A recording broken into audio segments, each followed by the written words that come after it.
Aya, nyakwara mogi wabro medo dhi nyime ka kapod wang rito mondo ngire Roslyn kata Rose Ogwang mondo watudre godo. E kinde ni Joel, in gi wuon nikech ing'at mokale mbalariany, sombi oteri mikale mbalariany. Kowuoyo ka to nitiere gima ing'eyo e kit tiegruok mane yudo kaka ng'at manokale mbalariany. Kaso nitiere koro gik ma ineno kaka jatich manitiere e mbalariany. To bende ineno kaka joma tindo madonje mbalariany yudo tiegruok margi kendo gi kore ni mondo gin be kaber. To moko kuomgi obede jopuonj mag mbalariany nikech sinani magiketo, moko kuomgi yudo tije mamoko. In iwuon, ang'o minyalo wacho e higa mar japuonj mar mbalariany? Owinjo bed ni keto ne ni kikoro ichopo ka to koro thuolo ni rumo mondo idhi dala, koso owinjo wewe ni teka ni ng'ato pod nigi gombo mar medo dhi nyime tiego jopuonjre e mbalariany kata bedo jopuonj mbalariany, onyalo dhi kamano. Okay. Erokamano, George.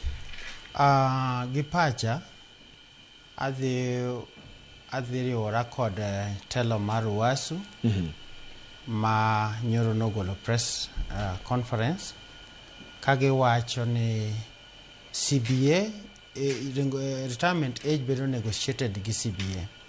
To CBA ma 2021-2025 wacho ni professors both full to kod associate professors retire at 74. Kendo the same CBA wacho ni lecturers gi senior lecturers retire at 74.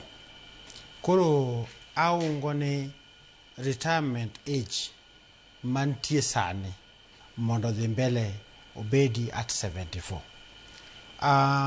Retirement age ni owuoyo mang'eny kuom jopuonj, to kata wan marwa mar kusu nitie section mowuoyo wach mar retirement.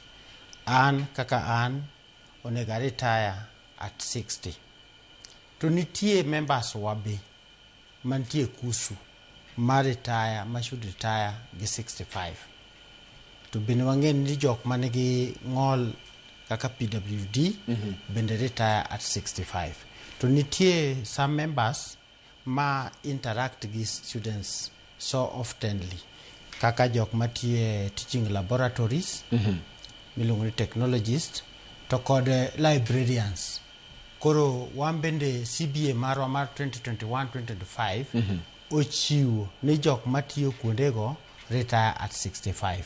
Koro king'iyo gini maber, knowledge retention, research to kod academia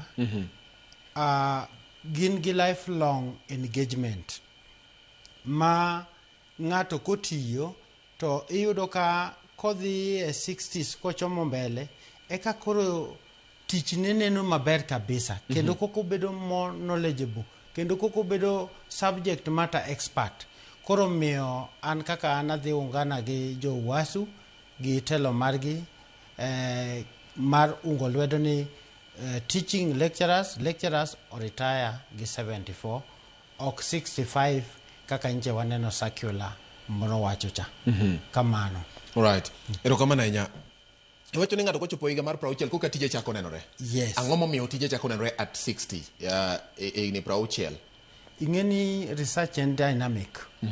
Kendo gik moko like for example 20 years ago ne waonge kata gi wach mar AI, to sani we have that AI.